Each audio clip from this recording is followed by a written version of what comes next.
Hello everyone. तो आज का हमारा टॉपिक है linear equation in two variable. सबसे पहले तो हम लोग ये फाइंड करते हैं कि लीनियर इक्वेशन क्या होता है, फिर उसके बाद ये पता करते हैं कि वेरिएबल क्या होता है। चलिए तो शुरू करते हैं। सबसे पहले हमारा क्या है, लीनियर इक्वेशन है। लीनियर इक्वेशन का मतलब होता है ऐसा एक इक्वेशन जिसकी हाईएस्ट जो पावर होती है वो 1 होती है। हम लोगों को तो पता है, हम लोगों ने लास्ट ईयर क्लास 9 पे पढ़ा होगा, चैप्टर 4 या 5 में, linear equation in one variable. जैसे ये उसका सेकंड पार्ट है, ये है linear equation in two variables. ठीक है, तो लीनियर इक्वेशन का मतलब जिसकी हाईएस्ट पावर जो होती है वो 1 होती है। ठीक है, इस टाइप की इक्वेशन को हम लोग बोलते हैं लीनियर इक्वेशन। अब टू वेरिएबल्स का मतलब होता है ऐसा दो अननोन क्वांटिटी जिसकी वैल्यू हम लोग को निकालनी होती है। अब टू वेरिएबल्स का मतलब तो हम लोगों को पता, वेरिएबल्स का पता मतलब तो हम लोगों को पता है, लाइक एक्स, एक्स हो गया, वाई हो गया, जेड हो गया। मतलब कि अननोन क्वांटिटीज या अननोन फिगर आउट करने के लिए जो चीज हम लोग को दी होती है, ठीक है, उसको हम लोग बोलते हैं वेरिएबल। जैसे फॉर एग्जांपल के लिए यहाँ पे लिखा हुआ है एक्स, तो ये एक वेरिएबल हो गया, उसके सामने का जो नंबर होता है उसको बोलते हैं कोफिशिएंट। ठीक है, तो टू वेरिएबल्स का मतलब हो गया। अभी तो हम लोग ये linear equation in one variable में लास्ट ईयर पढ़ते, एक ही वेरिएबल। अब इसमें पढ़ेंगे अपन, एक्स भी पढ़ेंगे और वाई भी पढ़ेंगे। मतलब दो अननोन क्वांटिटीज के बारे में हम लोग यहाँ पे पढ़ना शुरू करेंगे। बेसिकली इसमें काफी सारे बच्चों को प्रॉब्लम होती है, क्योंकि इसमें मेनली क्या होता है, इसमें इक्वेशन जनरेट करना पड़ता है, इक्वेशन बनाना पड़ता है। ठीक है, तो हम लोग कोशिश करेंगे कि उसको इजी वे पे बता पाए और ज़्यादा तकलीफ ना हो बच्चों को। ठीक है, कोशिश करेंगे अपन।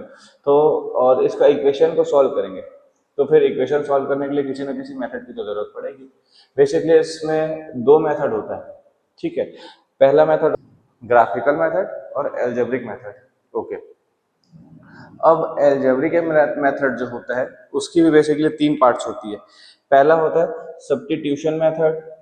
क्या होता है? Substitution method. सेकंड होता है एलिमिनेट मेथड।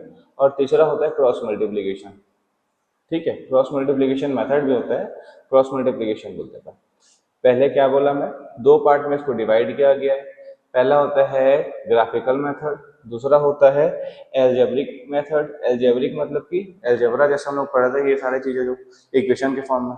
अब इक्वेशन के फॉर्म में भी उसको भी हम लोग तीन टाइप में पढ़ते हैं। पहला होता है तुम्हारा सब्स्टिट्यूशन मेथड, दूसरा होता है एलिमिनेशन मेथड या एलिमिनेटेड मेथड बोलते हैं जिसको, और थर्ड होता है जो तुम्हारा, वो बोलते हैं क्रॉस मल्टीप्लिकेशन मेथड। ठीक है, ये हो गया आपका आंसर। ठीक है, अब स्टार्ट करते हैं। लास्ट ईयर हम लोगों को पता है, अगर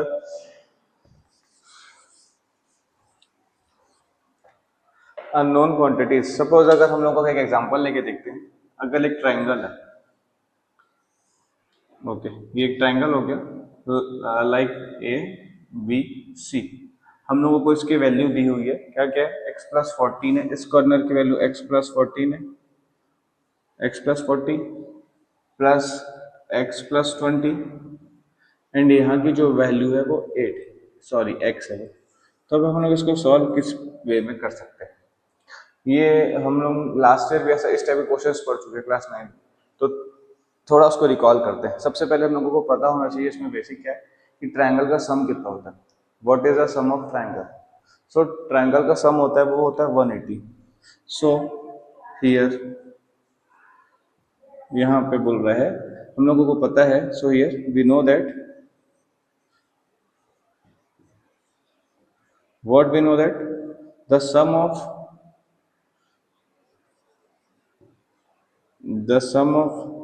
triangle is 180।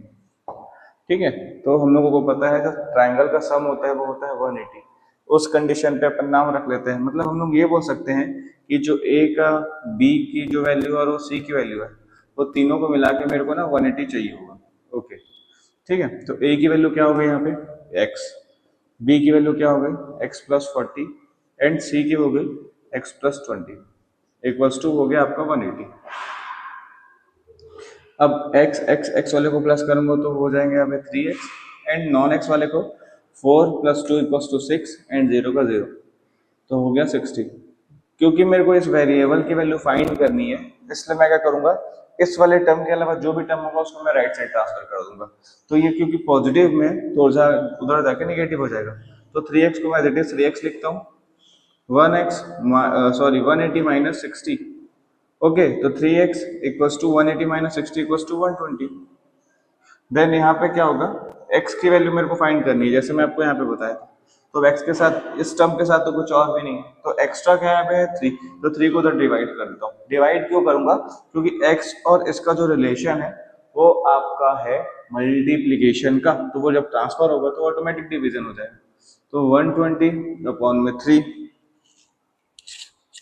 ओके, तो 3 वन जाते 3 4 जेड पर 0 का 0, x इक्वल्स टू कितना हो गया 40। मतलब जो a की वैल्यू है वो आपकी आ गई है 40, b की वैल्यू क्या आती है आपकी x plus 40 equals to 40 plus 40 equals to 80, and third was c की value x plus 20 equals to 40 plus 20 equals to 60। ये हम लोग का आंसर आ चुका है। सेम हम लोग लास्ट ईयर पढ़ चुके हैं, तो इसमें मेरे हिसाब से आप लोगों को कुछ प्रॉब्लम नहीं जानी चाहिए। चलिए, तो एक्सरसाइज 1 स्टार्ट करते हैं। इसमें बस इक्वेशन जनरेट करके छोड़ देना, मतलब इक्वेशन बनाना है और कुछ भी नहीं करना।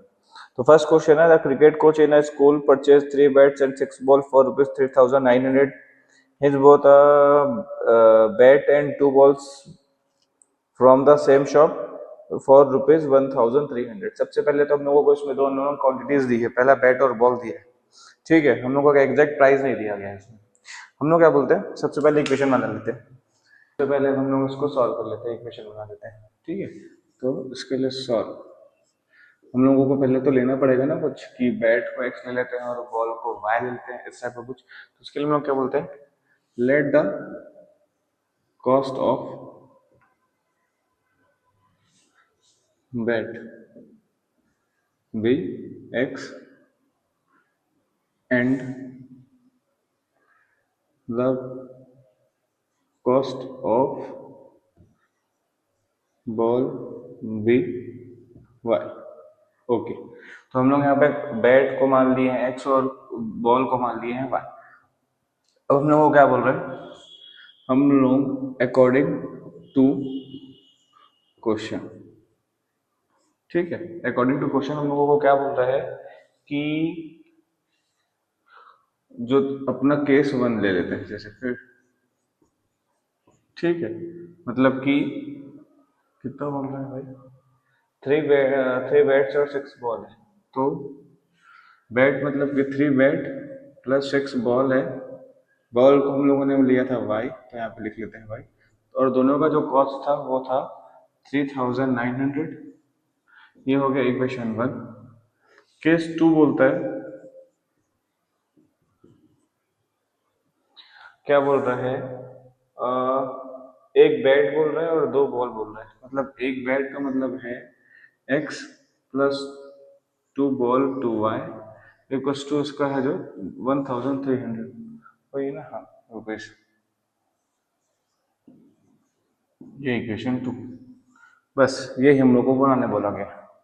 सबसे पहले चैप्टर एक्सरसाइज में हम लोगों को बस एक्सरसाइज 1 में हम लोगों को बस इक्वेशन जनरेट करना और कुछ भी नहीं है। तो सबसे पहले तो हम लोगों को बोल रहा था ये कि बैट और बॉल लेता है, तो फिर कितने कितने बैट्स लेता है, कितने कितने बॉल्स लेता है। सबसे पहले तो हमारा काम रहेगा कि जो अननोन क्वांटिटीज की बात कर रही है तो उसको हम लोग वेरिएबल के फॉर्म में ले लेते हैं, लाइक एक्स एंड वाई, कुछ भी ले सकते हैं अपन, बट हम लोग बेसिकली एक्स और वाई लेते हैं। ये ले लिए। उसके बाद हम लोग को जैसे फर्स्ट ऑफ ऑल लाइन के फर्स्ट लाइन में लिखा होगा कि वो कितनी कितनी क्वांटिटीज में, क्वांटिटीज जितनी भी होगी तो वेरिएबल के सामने हम लोग उस नंबर को लिख देते हैं। जितने प्राइस में रहेगा उसको राइट साइड पे लिखते हैं। केस 1 हो गया फर्स्ट वाला। सेकंड वैसे ही वाला, उस केस में अगर दो सेकंड लाइन पर रीड करेंगे तो हम लोग को पता चल जाएगा कि यहाँ पे एक बैट था, 2 बॉल था, ठीक है। तो वो लिख लिए, फिर हम लोग कितने में पड़ा वो लिखे, खत्म। उसको सॉल्व करना ही नहीं है। सेकेंड वाला सम क्या है, क्वेश्चन अपन पढ़ते हैं, क्वेश्चन नंबर 2 का सॉल्यूशन, ठीक है। The sum of two numbers is 16 and their difference is 8। दो नंबर का जो सम है वो हम लोग को बोल रहे हैं कि 16 है और उनका जो डिफरेंस है वो बोल रहा है 8 है। तो हम लोगों को वो पता ही नहीं है, तो हम लोग बोलते हैं let the number be X and Y. हम लोग उस नंबर को एक्स और वाई ले लेते हैं, ठीक है। तो फिर according to question, according to question क्या बोल रहा है, दो नंबर का डिफरेंस मतलब कि सॉरी दो नंबर का सम मतलब कि x प्लस वाई का जो सम है वो 16 है, केस 1 वही है ना 16 ही, ठीक है। केस 2 क्या बोल रहा है, यहाँ पे केस 1 डाल देना एंड केस 2 क्या बोल रहा है, डिफरेंस दोनों का ही तुम्हारा 8 है, ये इक्वेशन 2, ये भी तुम्हारा आंसर आ गया, बस इक्वेशन जनरेट हो गया। ये पूरा एक्सरसाइज में वैसा ही है, इजी है, काफी इजी है। तो अब इसको अपन तीन जो क्वेश्चन है वो आप लोगों का होमवर्क है, अपन अब सीधे चलते हैं एक्सरसाइज 2 में, क्योंकि एक्सरसाइज 2 के क्वेश्चंस में थोड़ा मजा आएगा। जितना इक्वेशन हम लोग अभी बनाना सीखे हैं 3-4 क्वेश्चंस पे, लास्ट टाइम मैंने पढ़ाया भी था आप लोगों को इक्वेशन जनरेट कैसे करते हैं। तो आज तो बस थोड़ा इंट्रोडक्शन ही टाइप का चल रहा है, कोशिश करेंगे कि जल्दी से मतलब ज़्यादा क्वेश्चन अपन कवर कर पाए, ठीक है। तो एक्सरसाइज 2 स्टार्ट करते हैं। फर्स्ट हमारा क्वेश्चन है, check whether value of x and y give in a and b are solution of given equation. Okay, हम लोगों को फर्स्ट ऑफ ऑल दिया हुआ है यहाँ पे a में क्या लिखा हुआ है, हम लोगों को वैल्यू x की वैल्यू है और यहाँ पे y की वैल्यू है। x की वैल्यू है 2 और y की वैल्यू है 5। ये केस 1 हो गया। सेम वैसे ही दूसरा है b में क्या है, x equals to -1 and y equals to 3। चलिए, तो हम लोग को फर्स्ट इक्वेशन हम लोग का क्या है, first equation x plus Y equals to 7। हम लोगों को कुछ नहीं करना है, हम लोगों के पास जो वैल्यू गिवन है x और y की उसको इस इक्वेशन में रखना है, हम लोग को आंसर आ जाएगा। और सेटिस्फाई करना है कि दोनों साइड इक्वल है कि नहीं, उसमें सेटिस्फाई के लिए बोला है कि नहीं बोला है। और सॉल्यूशन एज गिवन इक्वेशन, हाँ ठीक है, इक्वेशन मतलब दोनों साइड जो इक्वल्स होनी चाहिए, ठीक है, राइट हैंड साइड और लेफ्ट हैंड साइड। तो सॉल्व पहले तो हियर नहीं, सबसे पहले सॉल्व कर लेते हैं। Given equation this value equals to x equals to 2 and y equals to 5। Equation 1 दे देते हैं।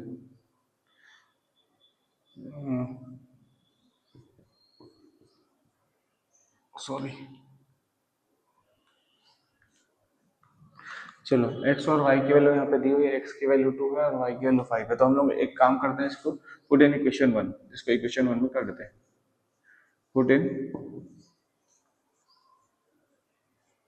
इक्वेशन 1, तो इक्वेशन 1 में जब पुट करेंगे x की वैल्यू 2 हो जाएगी, y की वैल्यू क्या हो जाएगी अभी 5 इक्वल्स टू 7। तो 2 + 5 इक्वल्स टू 7 इक्वल्स टू 7। तो ये हम लोग का आंसर आ गया। मतलब ये एक सेटिस्फाई कर रहा है क्योंकि दोनों साइड जो है वो इक्वल है जो वैल्यूज है, ठीक है। अब इसका एक क्वेश्चन अपन सेम क्वेश्चन में y की वैल्यू अपन चेंज कर सकते हैं। इक्वेशन सेम रहेगा जैसे first x plus Y equals to 7। So here x की वैल्यू क्या है, इसको इक्वेशन 1 दे देते हैं। फिर क्या करते हैं, put in equation x, put in equation 1, किसकी वैल्यू पुट करेंगे, तो x equal -1 and y equals to 3, ठीक है। अब क्या कर सकते हैं, x की वैल्यू क्या है -1 प्लस y की वैल्यू क्या है आपका 7, सॉरी y की वैल्यू 3 है और equals to 7, minus plus minus होता है तो 3 - 1 equals to 2 equals to 7 equals to तो नहीं दिख रहा है तो not equals to, answer not satisfied डाल देंगे, बस खत्म। हम लोग को बस ये सेटिस्फाई करना था कि राइट हैंड साइड और लेफ्ट हैंड साइड जो है वो इक्वल आ रहा है कि नहीं आ रहा है। अगर आता है तो सेटिस्फाई करता है इक्वेशन को, अगर नहीं आता तो वो सेटिस्फाई नहीं करता है, ठीक है। ये तो सेम इसका ऐसा ही बनेगा। अब क्या करते हैं, सेकंड क्वेश्चन सॉल्व करते हैं। सेकंड क्वेश्चन क्या बोलता है, 2x + 5y। चलिए सेकंड क्वेश्चन अपन पढ़ते हैं। Check whether one of A and और B as a solution for given equation. हम लोग से पूछ रहा है कि ए और बी का जो दिया है वो जो भी वैल्यू दी हुई है उसको पुट करेंगे और हम पूछ रहे हैं कि सॉल्यूशन जो है वो सेटिस्फाई कर रहा है कि नहीं कर रहा है, मतलब इक्वल टू है कि नहीं। हम लोगों ने लास्ट वाले क्वेश्चन में जैसा पढ़ा है सेम ये भी वैसे ही करें। तो हम लोग पहले क्वेश्चन रीड कर लिख लेते हैं कि यहाँ पे गिवन क्या है, ए की वैल्यू क्या है यहाँ पे, ठीक है। ए जो है उसकी वैल्यू, सॉरी ए की वैल्यू नहीं है, ये जो ए नंबर के दिया है उसमें एक्स की वैल्यू क्या है और वाई की वैल्यू क्या है। लास्ट वाले क्वेश्चन के एज इट इज है ये भी। तो 3 और वाई की वैल्यू -1। यहाँ पे एक लाइन ड्रॉ कर देते हैं क्योंकि यहाँ पे ए और बी है, same as it is B के भी क्वेश्चन सॉल्व कर लेते हैं। x इक्वल्स टू दिया हुआ है 1/2 एंड y इक्वल्स टू दिया हुआ है 1/3।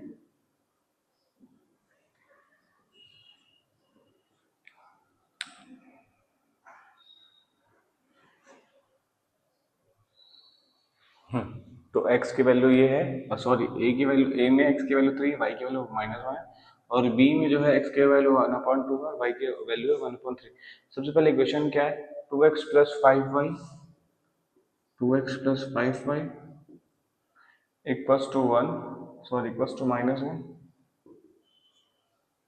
और क्या बोल रहा है भाई, 2x + 3y इक्वल्स टू 3। और जो आपका ये पहला क्वेश्चन है दोनों ही ना, दो दो इक्वेशन दे दिए। बी वाले में भी क्या बोल रहे हैं, दूसरे इक्वेशन, इसी क्वेश्चन को ले लेते हैं अपन तो ज़्यादा सही रहेगा, ठीक है। सेटिस्फाई हो रहा है कि नहीं, क्लियर हो जाएगा। 5y equals to -1 and 2x + 3 equals to 3y equals to 3। हम लोगों को यहाँ पे जो भी x की, पहले ना इसको एक फर्स्ट इक्वेशन मान लेते हैं, इसको सेकंड इक्वेशन मान लेते हैं। पहला इक्वेशन दूसरा इक्वेशन, ठीक है। तो फर्स्ट वाले इक्वेशन में x की वैल्यू रख लेते हैं, तो आपका क्या हो जाएगा 2 × 3 + 5 × -1, ठीक है, इक्वल्स टू -1। तो 3 × 2 = 6 plus minus minus -1 equals, sorry 5 × 1 = 5, तो 6 - 5 इक्वल्स टू -1। तो 6 - 5 + 2 होता है 1, ये है -1। नॉट सेटिस्फाइड, सेटिस्फाई नहीं कर रहा है क्योंकि हम लोगों का 1 तो है लेकिन इधर नेगेटिव नंबर, इधर पॉजिटिव नंबर, तो सेटिस्फाई कैसे करेगा। सेम अगर इस वाले इक्वेशन में रख देते हैं इन, ठीक है। तो 2 × 3 + 3 × -1 इक्वल्स टू 3। तो देखो 3 × 2 = 6 -3 इक्वल्स टू 3। 6 में से 3 जाएगा कितना बचेगा, 3 इक्वल्स टू 3। तो ये आपका सेटिस्फाई कर रहा है क्योंकि ये राइट हैंड साइड और लेफ्ट हैंड साइड जो है वो इक्वल्स टू, तो ये वाला जो है वो सेटिस्फाई नहीं कर रहा है, ये वाला सेटिस्फाई कर रहा है। सेम एज इट इज ये वाले इक्वेशन में भी बन रख देते हैं। ये हो गया इक्वेशन 1, ले लेते हैं इसको इक्वेशन 2 ले लेते हैं। इन इक्वेशन 1 तो 2 की value into 1/2 + 5 1/3 equals to -1। Same, अच्छा पहले इसको सॉल्व कर लेते हैं फिर इसको कर लेंगे। तो 2 का मल्टीप्लिकेशन 1 से, तो 2 × 1 = 2, 5/3 इक्वल्स टू -1। इसका एलसीएम ले लेंगे अपना, तो आ जाएगा यहाँ पे 6, 3 × 2 = 6 + 5 × 2 = 10 इक्वल्स टू -1। तो ये आ जाएगा 16/6 इक्वल्स टू -1। तो 2 × 3 = 6, 2 × 8 = 16, 8/3 इक्वल्स टू -1। नॉट सेटिस्फाई, ये तो सेटिस्फाई नहीं कर रहा है। सेम अगर यहाँ पर छोटा सा अपन यहीं पे बन जाएगा ये, तो अगर मैं इस वाली इक्वेशन में लेके चलता हूँ तो 2 × x की वैल्यू है 1/2 + 3 × 1/3 इक्वल्स टू 3। तो 2/2 + 3/3 इक्वल्स टू 3। एलसीएम आ जाएगा 6, तो 3 × 2 = 6 + 2 6, 6 6 12/6 इक्वल्स टू 3। 6 1 = 6 2 = तो 2 इक्वल्स टू 3। ये भी नॉट सेटिस्फाई है, तो वैसे ये हमारा आंसर है दोनों का। चलिए तो फिर अपन अब क्वेश्चन नंबर जो आपका 3 और 4 है वो एज इट इज बनेगा जैसे हम लोगों को अभी प्रीवियस वाला क्वेश्चन मैंने बनाया है। अब आते हैं सीधा क्वेश्चन नंबर 5 में, ठीक है। ये बोल रहा है the cost of 15 kg T and 17 kg coffee is 183 and the cost of 25 kg tea and 13 kg coffee is 213. What will be the cost of 7 kg tea and 1 kg of coffee. ये हम लोग से बोल रहा है कि ना 15 kg और जो तुम्हारा 17 kg, सॉरी 15 kg टी और 17 kg जो कॉफी है उसका जो प्राइस है वो बोल रहा है कि 183 रुपीज है। पहला केस मतलब पहला इक्वेशन हम लोग का रेडी। एंड सेकेंड वॉज हम लोग का जो टी का 25 kg T and 13 kg coffee का जो रेट वो है 213। तो ये हमारा दोनों केस रेडी हो गया, मतलब पहला इक्वेशन और दूसरा इक्वेशन रेडी। ठीक है, अब दोनों को हम लोग सॉल्व करेंगे। ठीक, तो हम लोगों को निकालना क्या है कि 7 kg टी का और 1 kg कॉफी का रेट क्या रहेगा। चलिए तो शुरू करते हैं। फिर सबसे पहले तो हम लोग मान देते हैं solve let the cost of tea be x. The cost of t will be x and the cost of coffee भी y. हम लोगों को पता है कि हम लोगों को x और y तो लेना ही पड़ेगा ना, तभी तो उसकी वैल्यू फाइंड करेंगे अननोन क्वांटिटीज के लिए। तो हम लोगों को यहाँ पे x t को ले लिए x और यहाँ पे कॉफी को ले लिए y। अब सबसे पहले क्या बोल रहा है 15 kg टी और 17 kg कॉफी।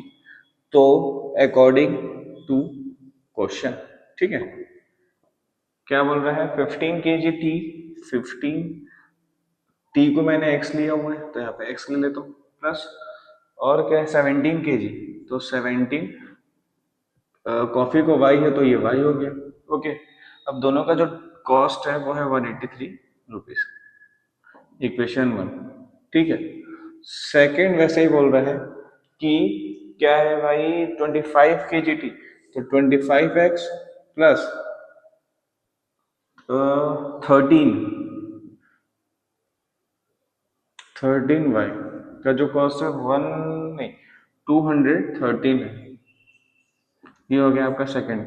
ठीक है, अब क्या करेंगे हम लोगों को यहाँ से किसी भी एक की अगर वैल्यू निकल गई, मतलब या तो x की वैल्यू या तो y की वैल्यू, ठीक है, तो हमारा काम बन जाएगा। तो सबसे पहले हमारा जो काम रहेगा वो रहेगा कि x या y की वैल्यू को मैं इक्वल कैसे कर सकता हूँ। अब x और y की वैल्यू मैं कैसे इक्वल कर सकता हूँ, तो एक काम करते हैं, ठीक है, कि इन इक्वेशन 1 और 2 multiply by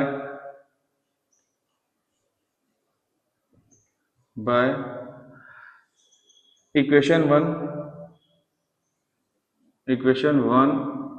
multiply by 25 and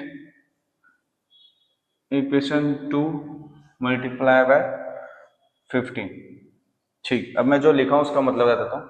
तो हम लोग ना इक्वेशन 1 और 2 में क्या बोलेंगे कि जो मल्टीप्लाई करेंगे इक्वेशन 1 में मैं मेरे को ना x की वैल्यू को मेरे को एक जैसा बनाना है। ठीक है, तो मैं क्या करूंगा, या तो इस वाले इक्वेशन या इस वाले इक्वेशन में 25 की मल्टीप्लीकेशन करूंगा, उससे क्या होगा ये वाली वैल्यू बराबर हो जाएगी। जैसे कि अगर मैं यहाँ पे 25 का मल्टीप्लीकेशन करता हूँ और यहाँ पे 15 का मल्टीप्लीकेशन करता हूँ, तो देखिए 15 मल्टीप्लाई बाय 25 और 15 मल्टीप्लाई बाय 25, ये तो दोनों एक ही हो जाएगा। तो जो भी मल्टीप्लीकेशन हम लोग करेंगे वो तो हम लोग का ये वैल्यू सेम हो जाएगी। ठीक है, सेम होने के बाद क्या होगा, ये तो जीरो हो जाएगी वैल्यू, क्योंकि दोनों को मैं माइनस कर दूंगा। माइनस करने के बाद चलिए देखते हैं आगे। ठीक है, तो ये तो मैं आपको जो बताया वो हो गया। अब देखिए मल्टीप्लीकेशन कर देते हैं। सो हियर ठीक है, क्या होगा 25 मल्टीप्लाई बाय 15 इक्वल्स टू होगा 375x प्लस 25 मल्टीप्लाई बाय 17 होगा 425y। ये हो गया फर्स्ट। सेम वैसे इन दोनों का मल्टीप्लीकेशन तो 375x प्लस 15 मल्टीप्लाई बाय 13 होता है आपका 195। ठीक है, तो 195y इक्वल्स टू ये आ गया। अब इन दोनों का भी तो मल्टीप्लीकेशन लोगों को 25 से करना पड़ेगा ना, तो क्या अब क्या करेंगे, इसका मल्टीप्लीकेशन हो गया, इसका मल्टीप्लीकेशन इससे भी हो गया, अब इसका मल्टीप्लीकेशन है वो 183 से करेंगे। तो 15 3 ये 15 25 और ये हो गया 183, मतलब आपका आंसर आ जाएगा 4575। ठीक है, ये आ गया। अब सेकेंड 15 का मल्टीप्लीकेशन हम लोग को करना है 213 से, तो 15 मल्टीप्लाई बाय 213 इक्वल्स टू हो जाएगा 5 45 और ये हो जाएगा 29 9 30 और 31, मतलब कि 3195। ठीक है, 3195, ये इक्वेशन 3 और ये इक्वेशन 4 हो गया। अगर हम लोग अब एक काम कर सकते हैं, इक्वेशन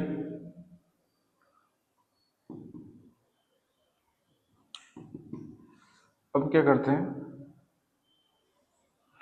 इक्वेशन 3 -4 कर देते हैं, तो उससे क्या होगा, ये वाला जो टर्म वो मेरा 0 आ गया। ठीक है, अच्छा इसको ना इधर साइड में लिख देता हूँ,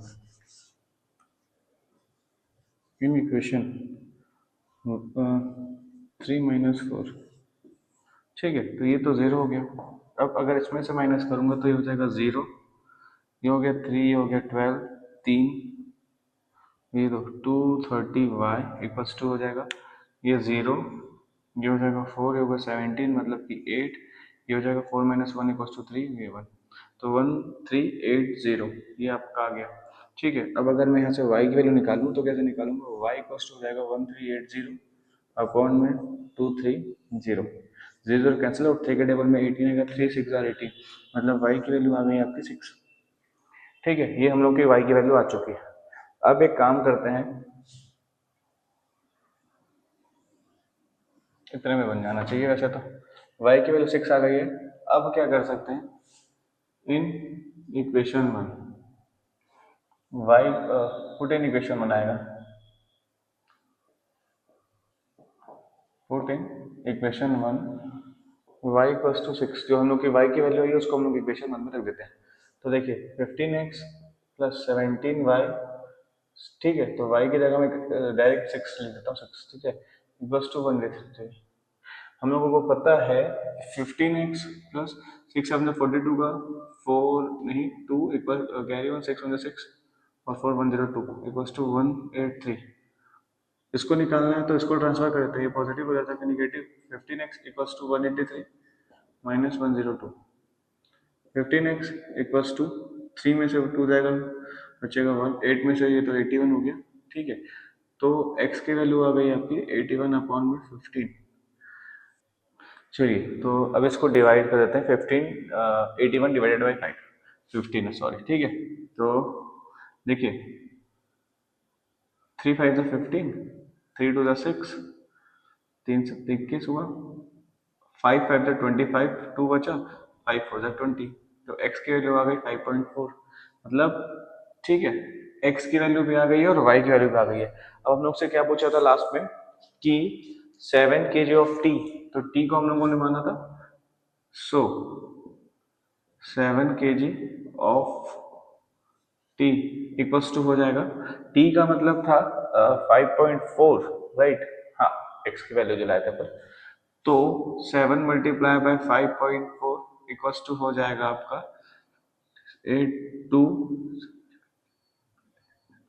37.8 आ गया आपका टी का, एंड कॉफी का, एंड वाई, ये तो आ गई एक्स की वैल्यू, एंड वाई इक्वल्स टू तुम लोग के पास गिवन है ही ना, वाई की वैल्यू हम लोगों ने निकाला था 6, तो ये तो 6 ही रहेगा। इफ अगर ये हम लोग से टोटल अमाउंट पूछता है, टोटल अमाउंट मतलब कि x प्लस वाई या t प्लस कॉफी का जो रेट है, अगर हम उससे टोटल पूछ लेते हैं तो हम लोग क्या करेंगे, 37.8 प्लस 6, तो क्या हो जाएगा 37 और 6 को जब प्लस करेंगे तो 6 12 13 4 43.8, ये हम लोग का आंसर आ जाएगा। चलो, इसमें भी हम लोगों को कुछ भी नहीं करना था, बस ये थोड़ा बड़ा इसलिए दिख रहा है क्योंकि मैंने काफ़ी बड़े बड़े लेटर्स पे लिख दिया, ये ज़्यादा बड़ा है ही नहीं। सबसे पहले हम लोगों को क्या बताना है कि टी को हम लोगों ने एक्स माना है और कॉफी को हम लोगों ने वाई माना है। समय हमारे जो क्वेश्चन में हम लोग जिसकी वैल्यू फाइंड करनी थी, पहला हो गया। फिर हम लोग इक्वेशन जनरेट किए, फिर मेरे को समझ आया कि मैं मेरा काम करता हूँ कि अगर एक्स को खत्म करता हूँ मैं, ठीक है, जैसे ही खत्म करूंगा तो मेरे को वाई मिल जाएगा, वाई मिलेगा तो मेरा आधा काम हो जाएगा, क्योंकि वाई जैसे ही मिला, वाई की वैल्यू को मैं रख दूंगा इक्वेशन 1 में और अपना आंसर ले आऊंगा। कुछ है ही नहीं इसमें ज्यादा। ठीक है, नेक्स्ट क्वेश्चन अपन पढ़ते हैं।